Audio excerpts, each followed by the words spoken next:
bon, j'ai fait réplique au chanoine de Latran. C'est un discours, une conférence que j'ai été prononcée au siège du Grand Orient de France, rue Cadet. D'abord, le parallélisme m'amusait, pardon la mégalomanie. Lui, il va au Vatican, moi au siège du Grand Orient, et je pense que le tableau est bien en place de la lutte qui nous sépare depuis 2 siècles, les uns et les autres. Voilà. Alors, le président Sarkozy... Vous allez au Grand Orient en tant qu'invité ou comme membre? Mais ça vous regarde pas. On ne considère pas que ça doit être public. L'appartenance à la franc-maçonnerie doit pas être d'un niveau politique, ne doit pas être public. Ah, attendez, c'est que ce soit l'appartenance à la maçonnerie ou à la religion, je pense qu'un élu ne doit pas montrer quelque chose à ce sujet. Moi, je suis élu de tous mes concitoyens. Mais si on vous demande. Pardon? Mais si on vous demande. Tout à l'heure, on a dit qu'il fallait pas pipoliser. Moi, j'aime pas faire des réponses de cette nature parce que, vous savez, une fois, j'ai été trotskiste 3 ans et je me suis payé 30 ans de notule ex-trotskiste.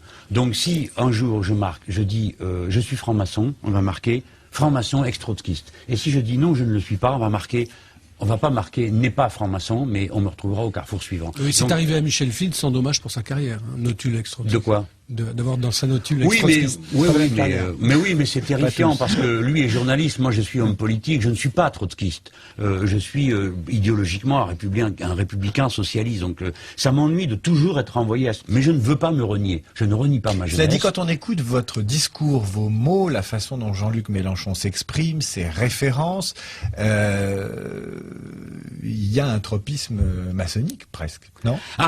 Oui, clairement, je suis très lié au courant des Lumières, ça c'est clair. Pour moi, c'est tout le reste est une intendance.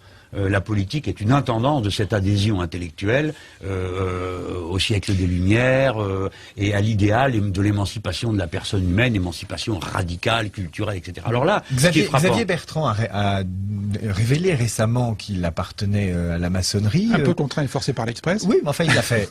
Et donc, est-ce que vous partagez la façon dont il l'a fait, ou en tout cas vous inciteriez les élus à le faire? Comment vous réagissez? C'est pas mes affaires, je m'y intéresse pas, ça m'intéresse pas. Ce qui m'intéresse, c'est la question que vous m'avez posée d'abord. D'accord, mais c'est quand même un peu paradoxal, parce que la maçonnerie... Non, mais on parle de quoi? Du discours de Sarkozy ou de la maçonnerie? C'est pas le même sujet. On y viendra. Mais c'est important, puisque la maçonnerie renvoie à un socle de conviction, et finalement... Oui, on a dit que c'était la religion de la République. Et que par ce socle de conviction que vous êtes allé défendre au Grand Orient, vous avez pris la symétrique de ce qu'avait fait Sarkozy au Vatican. Donc c'est pas complètement de la vie privée, c'est un engagement intellectuel. Non. Attendez, non, mais contentez-vous de ma parole, de ce que j'écris. Pourquoi éprouvez-vous le besoin absolu de me situer par rapport à Pierre-Paul Jacques, la maçonnerie et tout? Je suis allé au siège du Grand Orient de France et j'étais très fier de m'y trouver. Parce que je faisais un discours qui était une réplique au chef de l'État. Je prends très au sérieux la République, ses institutions, ceux qui les incarnent, même s'ils ne sont pas de mon avis.